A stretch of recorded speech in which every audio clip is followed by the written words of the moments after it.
What's up, guys? Welcome to another video. At the start of this one, I have to say a massive thank you to everyone who watched my previous video and left any kind of interaction. I loved every second of making it, and I'm so glad that people actually enjoyed it. That gives me the feedback I need to keep doing this and try to be a bigger part of the Battlefield community. So, since the Battlefield 6 open beta is now closed, I thought I should talk about my impressions, my thoughts, any suggestions I have, and just see where we're at. First of all, let's start with the overall impressions of the beta. And I have to say, guys, this beta was one of the most fun experiences I've had in a long time. And it was amazing seeing records being crushed, seeing the community hype and the players doing everything they can to get their hands on the open beta and even early access codes. It felt like I was actually back in 2011 waiting for Battlefield 3 to come out. But hype aside, let's start with the gunplay and movement first. The gunplay is awesome, simple as that. The weapons feel so good, every single one of them, with some minor exceptions, but overall everything feels right. The sound design of the weapons, the graphics, the animation, all of that is top notch. The customization menu could be a little better with the wider range of attachments, but apart from that, the gunplay is freaking amazing in my opinion. The movement is also spot on. I think most of it was done properly. Everything feels smooth, sprinting, running, sliding. It all feels natural and like a true Battlefield game. Now onto the maps and the level design. Um, every single map I played was great except for the Empire State one.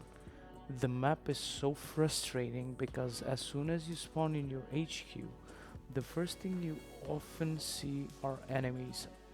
I don't know whose idea it was to place the flags so close to the HQs or leave so much room for enemies to roam near them, but it leads you to spawning and dying instantly.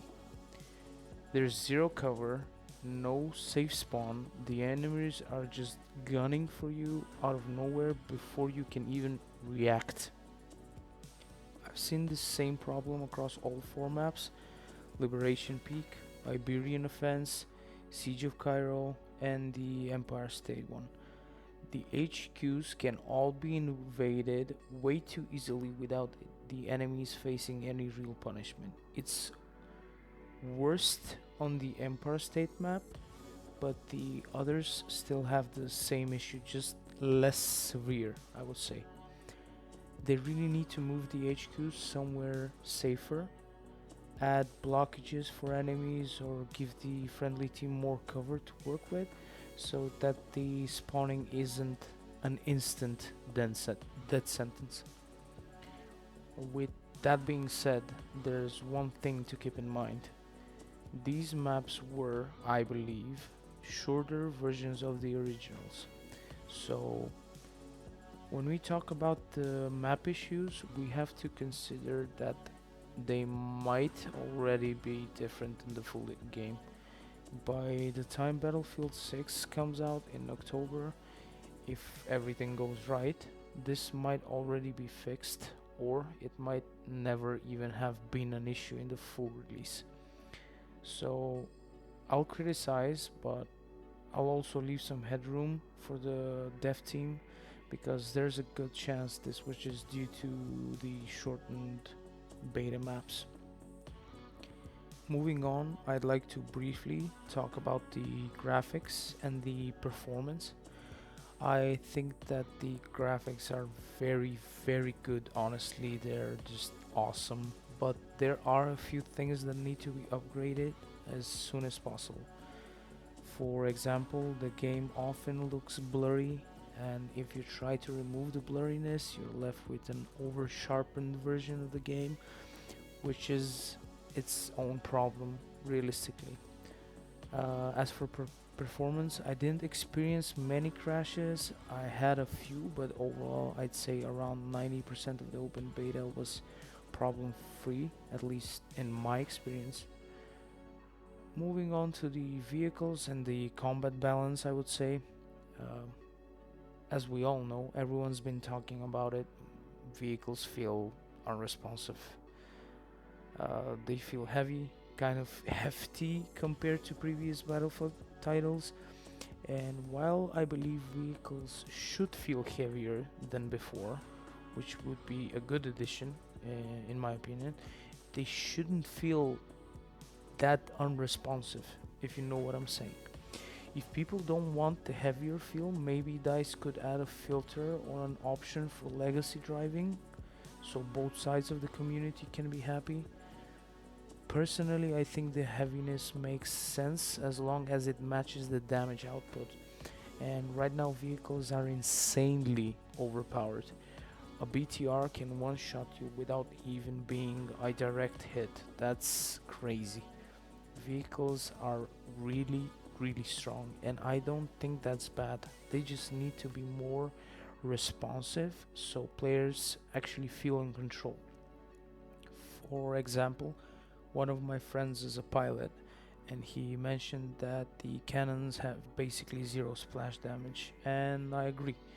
They should have some splash damage, not an overpowered amount, but just enough so that a pilot can do a strafe run and pick up a few kills instead of feeling that they're shooting peas at the target while flying a jet. Jets also need to be more responsive so pilots can maneuver properly. The same goes for helicopters, obviously. They definitely need some adjusting. But all in all, though, um, I still say the overall combat balance of the game is really solid. Even if engineers are sitting on top of vehicles, constantly repairing them, there is still a few ways to counter that. In the end, engineers can't save a vehicle forever, guys. Next, let's talk about the user interface, the HUD, and customization. Starting with the customization, it's really good overall, just like in previous Battlefield titles, but when it comes to gun customization specifically, attachments and such, I think there's room for improvement, let's say. There aren't just two or three barrels for one gun in real life, same for the ammo types. I think that the devs could add more sights, stocks, because I haven't seen a single stock option, and a wider variety of muzzles. There are a few muzzles already, but I think more attachments would make the game more fun and it would let players experiment more with the builds to find new setups for each gun. When it comes to the HUD and the user interface in general, everything there is perfect. I wouldn't change a thing. You can customize it all just like in previous Battlefield titles, and I love that. But I do have a complaint about the inner menu user interface. Honestly, it's unnecessarily complicated. We don't need all of those extra options that just confuse players. The menu should be simpler with fewer options, but with clear explanation of what each option does. The way players know whether they should enable or disable something depending on their system. For example, when I turned future rendering or future frames, whatever it's called, I actually got lower FPS than before. So some of the performance settings aren't actually working as they're meant to be because they are decreasing performance while their details are saying they are going to increase my performance. Moving on to the bugs and the technical sides of things, so far I've seen a few.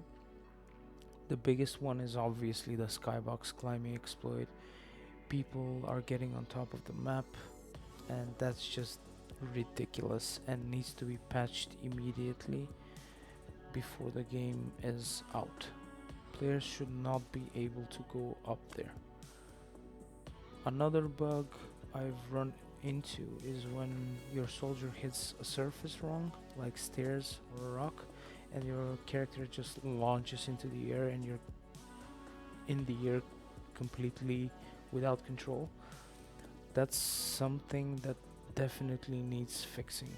I've also seen several bugs in the weapon customization menu. For example, the representation of the M417, the magazine is bugged on the picture, or when it comes to the shotgun, the user interface says the barrel has 7 bullets, but in reality it has 8. And if you look at the stats on the right side, the magazine says it has 6 bullets. Same issue with the 5-round barrel. The description says 3 slugs, but you're actually with 5 slugs, and in the menu says 6. It's inconsistent and kind of ridiculous. And these things need to be patched as soon as possible, preferably. And now, since we're nearing the end of the video, I want to talk about the whole streamer fiasco. I just want to say that some streamers actually do have decent ideas, but a lot of them don't have a single clue about Battlefield. They just jumped on the bandwagon to get easy donations, money, ads, and recognition from the Battlefield 6 open beta because the hype was real. And I'm sorry to criticize them, but that's the truth. Battlefield 6 hit such insane numbers that even people who don't normally play soldier type FPS games decided to jump in simply because it was that big, and or some weird looking blue weapon skins to keep us grinding.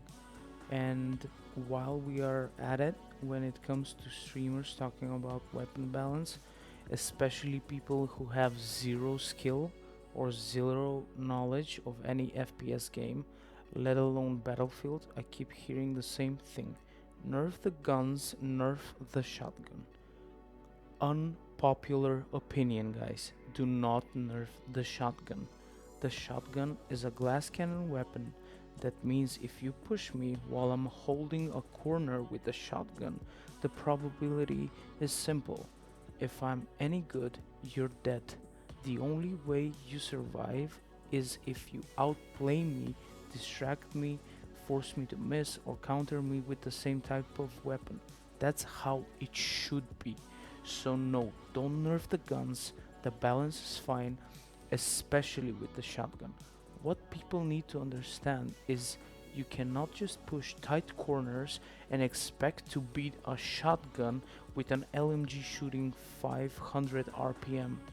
That's not how it works. You also can't miss 20 rounds out of your 30 shot magazine, then complain when the guy turns around, lands one accurate shot with a shotgun, and drops you instantly. That's not weapon imbalance, that's on you. Play smarter, play better, and you'll realize the weapons aren't the issue. You'll start to appreciate them more and understand when and how to use them properly. What we actually need and want are camos and skins that feel natural, military-like, real camouflage, not neon blue weapons, not bright orange rifles, something authentic that makes sense in a firefight, something that would actually help you blend in, just like in real life. We don't need flashy battle pass skins. What we need are fixed maps, rebalanced vehicles, bug fixes, and maximum efforts to put into this title, because we all saw what happened with 2042.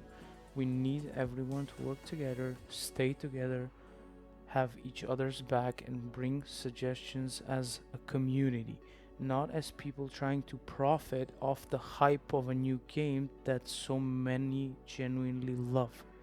So with that being said, let streamers be streamers.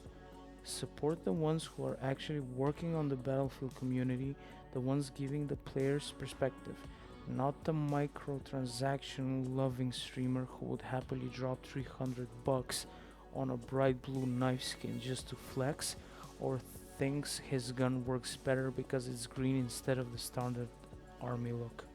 We need to work as one, as a whole team, to make sure this Battlefield title is delivered properly and developed properly all the way through, with all the DLCs and content updates that might come.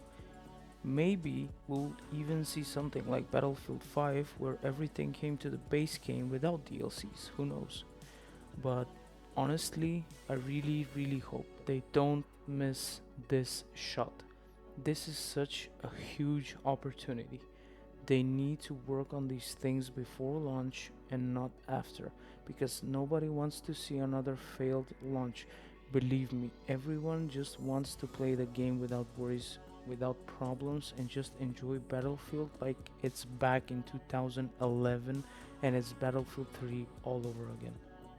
With that being said, guys, that wraps it up for this one.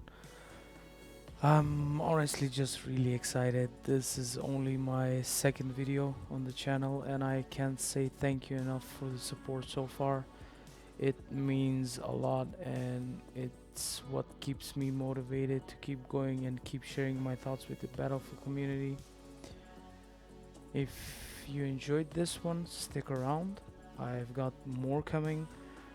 And thanks again for being here, and I'll see you in the next video. But remember, stay safe. See you guys.